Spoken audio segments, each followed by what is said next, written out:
सूत जी महाराज के चरणों में प्रणाम किया।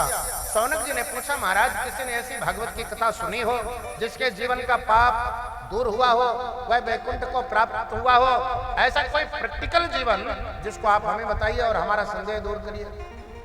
सूत जी महाराज कहने लगे, सौनक तो ध्यान से सुनो।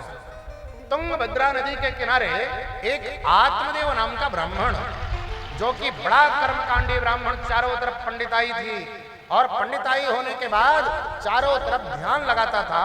पंडिताई करके धनार्जन करने के बाद में घर में रखता था। पंडित जी महाराज के घर में सब कुछ है लेकिन संतान नहीं है, और जब संतान नहीं है तो पंडित जी महाराज बड़े दुखी हो गए।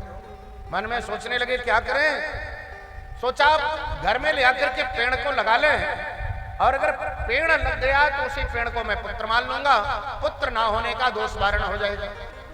तत्काल पंडित जी महाराज ने आम का पेड़ लगाया, लेकिन दूसरे दिन सूख गया। दूसरे दिन फिर से लाया, वो भी सूख गया। अरे तुलसी का पेड़ घर के आंगन में लगाया, वो भी सूख गया। और जैसे वो सूखा तो गृहं त्यक्त्वा वनं गतः, तत्काल घर का परित्याग करके वन के लिए प्रस्थान किए कि आज जाकर के आत्महत्या कर लूंगा। आत्महत्या पंडित जी महाराज करने गए तो एक गांव के बाहर जंगल में, बीच जंगल में सरोवर, चारों तरफ पेड़, उसी में पानी पी करके गर्मी के समय में बैठा। और जैसे बैठा तो एक महात्मा जी आ गया। महात्मा जी को प्रणाम किया। प्रणाम करने के बाद लंबे लंबे सांसें खींचता हुआ बैठ गया। महात्मा ने पूछा, क्या बात है पंडित जी, आज कैसे लंबी सांसें खींच रहे हो, कोई जीवन में दुख है? बोलने लगा, महाराज मेरे घर में संतान नहीं है। संतान? बेटा के लिए रो रहा है? हाँ महाराज मैं बेटा के लिए रो रहा हूं।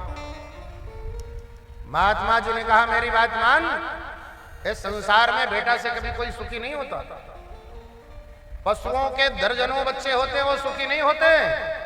अरे विश्रवा जैसे महात्मा के घर में रावण जैसी औलाद पैदा भई तो जिंदगी भर बाप को दुखी रखा। उग्रसेन महात्मा के घर में कंस जैसा पुत्र पैदा हुआ, अपने बाप को जेल में डाल करके खुद राजा बैठ गया।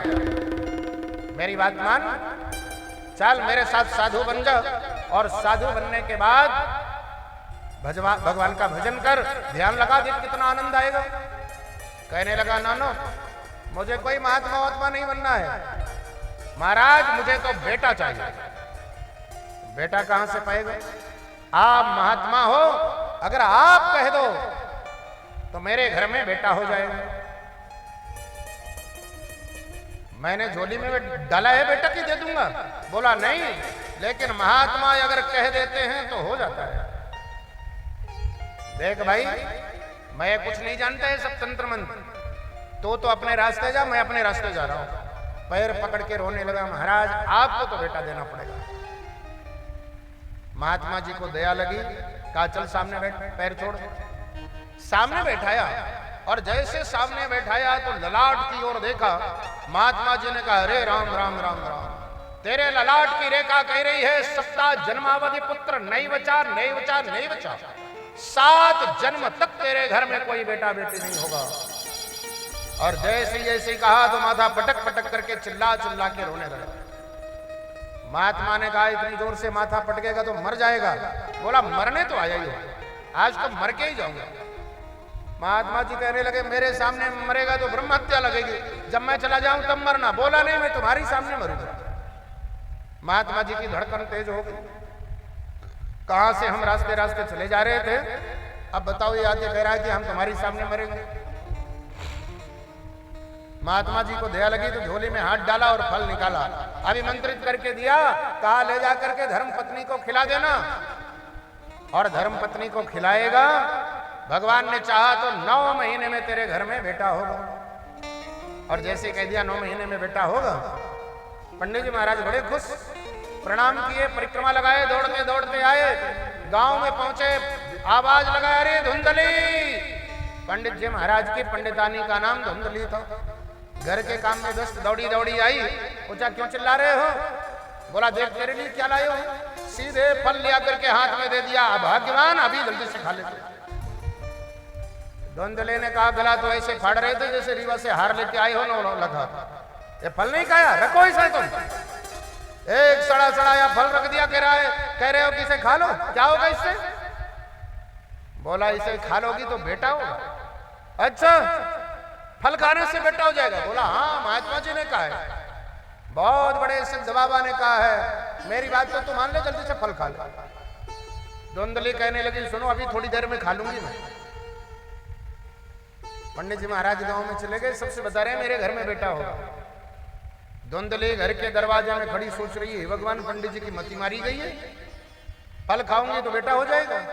तब तक पड़ोस से एक बहन आ गई, पूछने लगी क्या सोच रही है? सारी घटना बताया, मेरे पतिदेव कोई बाबा से फल ले आए, कह रहे हैं खा ले तो बेटा हो जाएगा। अब तू ही सोच, फल खाने से बेटा होगा? पड़ोसन ने कहा बहन, साधु महात्मा बड़े चमत्कारी हो गए, अगर बाबा जी ने कहा तो तू फल खा ले तू अभी।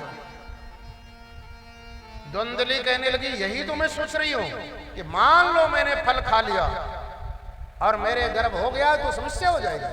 क्यों बहन? बोला मेरे से पूछो तो इस दुनिया में सबसे दुखी नारी वही है जिसके घर में बेटा है, क्योंकि बेटा को जन्म देने में कष्ट होवे, पालो पोसो तो कष्ट होवे, और जैसे ही बड़ा हो जाए तो डंडे मार के घर से बाहर निकाल दे।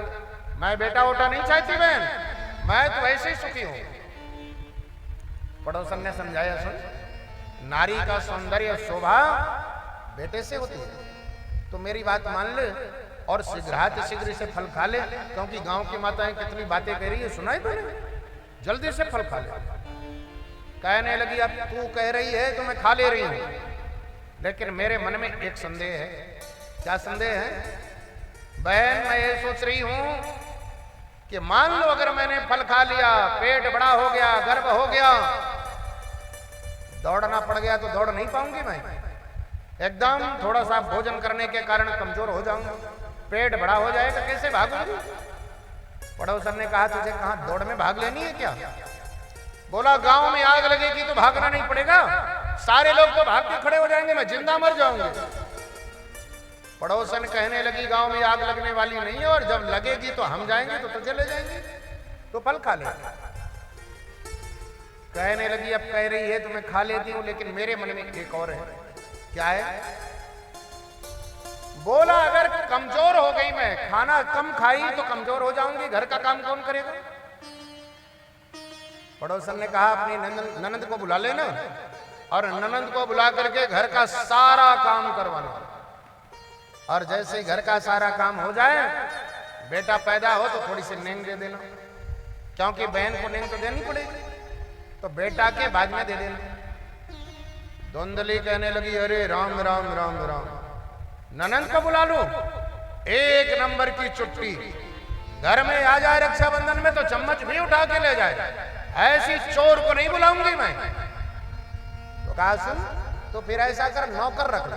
हाँ ये बात तेरी ठीक है, मैं नौकर रख लूंगी और नौकर रख करके घर का सारा काम कराऊंगी और उसे पैसे दे दूंगी। कहा ठीक है, लेकिन बहन अब मेरे मन में एक बात और आ रही है। क्या आ रही है? मेरे मन में बात ये आ रही है, मैंने सुना है सुखदेव जी 12 साल तक अपनी माँ की कोख से नहीं निकले। कभी कभी बच्चा का जन्म हो जाए तो टेढ़ा हो जाए, और अगर मेरे साथ ऐसा हुआ तब तो जिंदा ही मर गई मैं। पड़ोसन ने कहा तेरी जो मर्जी सो तू कर, मैं जा रही हूँ घर में काम, और सीधे चली गई। तब तक उसी गांव में ब्याही हुई छोटी बहन, जिसके 5 बच्चे, एक बच्चा कोख में, सो आ गई। बहन को देखा तो पास में आई, क्या सोच रही है? कहने लगी बहन मैं सोच ये रही हूं कि ये तेरे जीजा जी देख फल लाए हैं, कोई बाबा ने दिया है, और कह रहे हैं इसे खा ले तो बेटा हो जाएगा। अब उसकी छोटी बहन तो चाहती ही थी कि इसके कोई बेटा ना हो, अगर इसके कोई बेटा नहीं हुआ तो मेरा बेटा ही गोद में ले लेगी और इसकी सारी संपत्ति मेरी हो जाएगी। छोटी बहन ने कहा सुन, भूल के फल नहीं खाना, अगर भूल के तूने इस फल को खा लिया न जाने कौन जादू टोना हो जाए। कोई बाबा जी के बाणे में कोई सच्चाई वच्चाई नहीं, तेरे घर में जो गैया है वो गैया के भी तो कोई आज तक बछड़ा नहीं हुआ, अभी पता चल जाएगा, तू गैया को खिला दे फल। और बहन मैं क्या करूंगी? कहा तू ऐसा करके घर में नाटक करके बैठ, मेरे जैसे ही बच्चा होगा मैं चुपचाप लाके तुझे दे दूंगी, उसी बेटे को तू अपना बना देना, बता देना, अपने पति को मैं समझा लूंगी। सारी बात कह करके सुनाया। समझाया, उसको बात अच्छी लग गई, भाग गई, कहने लगी मैं तेरी ये बात सही है, मुझे ये बात बिल्कुल पसंद आ गई। पड़ोसन ने समझाया तो नहीं मानी, बहन ने समझाया तो मान गई, गैया को फल खिला दिया। कालांतर में जैसे ही बहन के बेटा हुआ, आधी रात में लाके दिया, कहने लगी यही मेरा बेटा है। पंडित जी महाराज बहुत उत्सव मनाए, और जब उत्सव मनाए कुछ दिनों के बाद में जिस गाय को फल खिलाया उसके भी बेटा हुआ, और जैसे ही बेटा हुआ तो पूरे गांव वालों की भीड़ लग गई, आज तो गैया भी बेटा दे रही है। पंडित जी महाराज ने दोनों का नामकरण संस्कार किया है, दोनों के लिए उत्सव मनाया, दोनों बड़े भये, यज्ञोपवीत संस्कार किया है। यज्ञोपवीत संस्कार व्रतबंध जब किया तो व्रतबंध करने के बाद गोकर्ण जी महाराज तो बड़े धर्मात्मा, जिस रास्ते निकल जाए गांव वालों की भीड़ लग जाए, और धुंधकारी जिस रास्ते चला जाए तो बच्चों को, छोटे छोटे बच्चों को पाए तो कुआं में डाल दे, किसी को उठा के पटक दे, किसी का कपड़ा फाड़ दे, किसी का हाथ तोड़ देवे, छोटे छोटे बछड़ों को कुएं में डाल देवे।